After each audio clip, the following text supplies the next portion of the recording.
Hi, today I'd like to talk about Jack Kirby.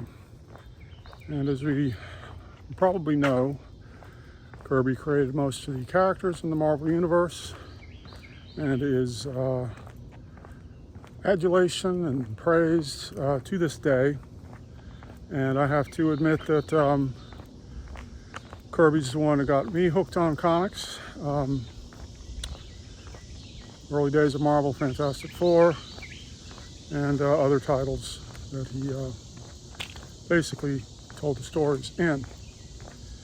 And so anyway, today the industry based around Kirby's work is still going. Tomorrow's Publishing, for example, is continually putting out more and more books about Kirby. And there's the adjective or title, the King, Jack King Kirby. Now, my talk here is not to try to take anything away from Kirby's artistic achievements, because they were myriad and have not been equaled in our American comics industry. But what I'd like to point out about him, the person, not that we met or anything, but when it comes to the person, the makeup of the person, the psychology of the person, their experiences, and so on, people tend to focus on, the work and the story, and not so much the person. So in Kirby's case, when he was young in Brooklyn, he was very small physically, and as a result, he was afraid. He was bullied. He was in fights all the time. And then later, in World War II, he saw a lot of violence also.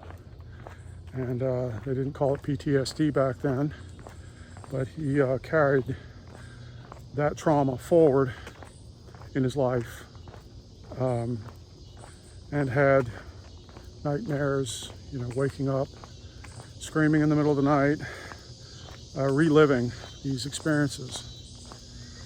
Well, this is a traumatized person, and most people have experienced trauma in one way or another. There's verbal abuse, there's physical abuse, violence, things like that. And in Kirby's case, the work that he did, and he basically says as much, all the fight scenes, they weren't all fight scenes, right? There were other elements in there, love and things like that, romance. But the fight scenes, he has said that he basically felt them. He was in the fight. He drew the violence like a play that he was in.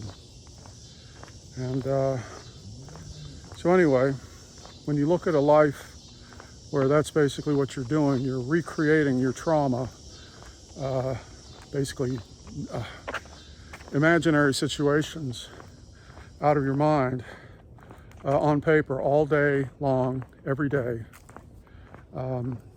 alone, for the most part,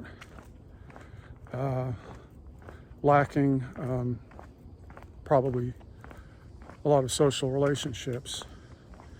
It doesn't translate into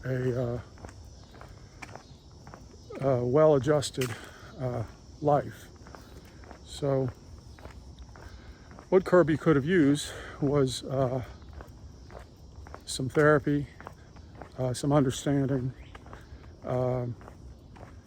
some techniques, methods to get him out of this pattern of continually reliving the trauma through his work. Okay, now that's basically that. I think I've covered what I wanted to say about that.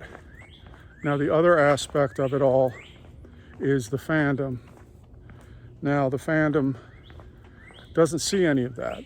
They don't realize where it's coming from. And they keep the whole thing going, Now, fandom is not without its trauma also, and getting into repetitive behaviors. Kirby's drawing was a repetitive behavior. collecting comics, for example, getting obsessed with all that, living in that universe. Can also be an obsessive behavior to try to escape from an unwanted, unpleasant reality, or to deal with trauma from the past.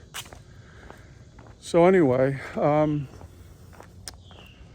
what I'm really getting at here is that people, for the most part, worship Kirby, but they don't understand where it came from.